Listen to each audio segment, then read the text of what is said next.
داد معشوقه به عاشق پیغام که کند مادر تو با من چک. هر کجا بیندم از دور کند چهره پرچین و جبین پر آژنگ. با نگاهی غضب‌آلود زند بر دل نازک من تیر خدنگ. از در خانه مرا طرد کند همچو سنگ از دهن قلناسنگ. مادر سنگدلت تا زنده است، شهد در کام من و توست شرنگ.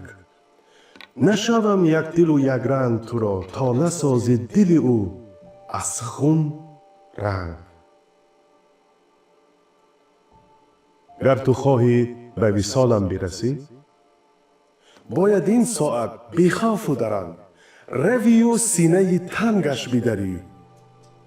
دل برون آری از آن سینه تنگ. گرم و خونین به منش بازاری تا برد زاینه قلبم سنگ.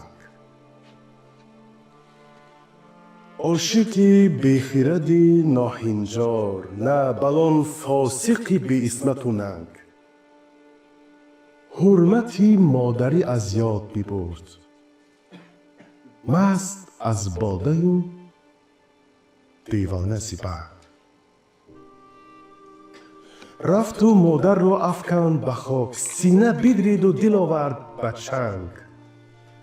قصد سرمنزل معشوقه نمود، دل مادر به کفش چون نارنگ. از قضا خورد دمی در به زمین، ناگهان رنجه شد او را آرنگ. از زمین باز چو برخاست، نمود پی برداشتن آن آهنگ. دید کز آن دل آغشته به خون، آید آهسته برون این آهنگ. آه دستی پسرم یافت خراش، وای پای پسرم خورد به سنگ.